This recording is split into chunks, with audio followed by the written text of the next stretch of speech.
Hello, അങ്ങനെ ഇതാ craft ചെയ്യാൻ ഇഷ്ടപ്പെടുന്നവർക്കും കാണാൻ ഇഷ്ടപ്പെടുന്നവർക്കൊക്കെ വേണ്ടിയിട്ട് ഒരു സിമ്പിൾ ക്രാഫ്റ്റ് ആയിട്ടാണ് വന്നിട്ടുള്ളത്. സോ ഇന്നത്തെ നമ്മുടെ പരിപാടിക്ക് വേണ്ടത് 1 2 3 4 4 കേട്ടോ. അതിലിതാ ഫസ്റ്റത്തെ ഐറ്റം ഇവിടെ എടുത്തിട്ടുണ്ട്. എന്താ മനസ്സിലായല്ലോ? അതേ നമ്മുടെ ബിസ്ക്കറ്റിൻ്റെ ഒക്കെ അകത്തുണ്ടാവുന്ന പ്ലാസ്റ്റിക്കിൻ്റെ ഒരു കവറിങ് ഉണ്ടല്ലോ, അതാണ് കേട്ടോ.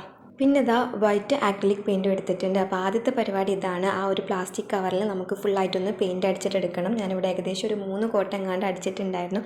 കാരണം പ്ലാസ്റ്റിക് ആയതുകൊണ്ട് തന്നെ പെയിൻറ്റ് അത്ര വേഗം അങ്ങോട്ട് പേപ്പറിൽ പിടിക്കുന്ന പോലെ പിടിക്കില്ലല്ലോ. സോ നമ്മളൊരു 3 കോട്ടം എങ്ങാണ്ട് അടിച്ചിട്ടുണ്ടായിരുന്നു വൃത്തിയിൽ കിട്ടാൻ വേണ്ടിയിട്ട്. ഇപ്പോൾ പല ബിസ്ക്കറ്റിൻ്റെ അകത്തും ഉണ്ടാവില്ല ഇങ്ങനെ. ഇതിപ്പോൾ ഏതിൻ്റെ ആണെന്ന് എനിക്ക് വലിയ ഓർമ്മയില്ല. ഡാർക്ക് ഫാൻറ്റസിൻ്റെ ആണെന്ന് തോന്നുന്നു സൈസൊക്കെ കണ്ടിട്ട്. അപ്പോൾ ഏതിൻ്റെ ആയാലും പ്രശ്നമില്ല. ഞാൻ ഇങ്ങനത്തെ ഒരു പ്ലാസ്റ്റിക്കിൻ്റെ കവർ എടുത്തിട്ടുണ്ട്. അതിലിത് അപ്പോൾ ഫുള്ളായിട്ട് വൈറ്റ് പെയിൻറ്റ് അടിച്ച് കഴിഞ്ഞു കേട്ടോ. ഇനി ഞാൻ എടുത്തിട്ടുള്ളത് നമ്മുടെ പഴയ ബണ്ണുണ്ടല്ലോ, ഹെയർ ബണ്ണിൽ നമ്മൾ തലമുടിയിലൊക്കെ ഇടുന്ന ബണ്ണ്, അതുണ്ട് കുറച്ചുണ്ടായിരുന്നു. അപ്പോൾ ആദ്യം ഞാനൊരു ഫ്ലവർ പോലെ വരുന്ന ബണ്ണാണ്. അപ്പോൾ അതിന് ഫ്ലവർ മാത്രം കട്ട് ചെയ്തിട്ട് എടുക്കുകയാണേ.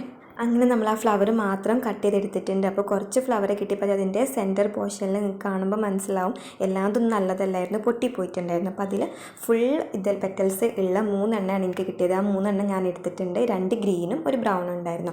അപ്പോൾ ഞാൻ വിചാരിച്ചു അത് ഇങ്ങനെ ഒന്ന് ഒട്ടിച്ചെടുക്കാമെന്ന്. എന്നിട്ട് ഞാൻ ഗ്ലൂ ഗൺ യൂസ് ചെയ്തിട്ടാണ് ഇതിങ്ങനെ ഒട്ടിച്ചത് കേട്ടോ. അതായത് 2 അറ്റത്തും ഗ്രീനും അതേപോലെ സെൻറ്ററിൽ ബ്രൗണും വരുന്ന പോലെ നമ്മളൊന്ന് ഒട്ടിച്ചെടുത്തിട്ടുണ്ട്. ഇനിയൊന്നുമില്ല, പരിപാടി കഴിഞ്ഞപ്പോൾ പരിപാടി സിമ്പിളല്ലേ. അപ്പോൾ ഇത്രയേ ഉള്ളൂ കേട്ടോ ഇന്നത്തെ ക്രാഫ്റ്റ്. ഈസിയാണ്. ഇതേ ബിസ്ക്കറ്റിൻ്റെ ആ ഒരു കവറും പഴയ 3 ഹെയർ അക്സസറീസും വെച്ചിട്ടാണ് ഞാൻ അത് ചെയ്തിട്ടുള്ളത്. അപ്പോൾ വർക്ക് ഇഷ്ടപ്പെട്ടാൽ ലൈക്ക് ചെയ്യുക, ഷെയർ ചെയ്യുക. ആദ്യമായിട്ട് കാണുന്നവരാണെങ്കിൽ ചാനൽ സബ്സ്ക്രൈബ് ചെയ്ത് സപ്പോർട്ട് ചെയ്യുക. താങ്ക്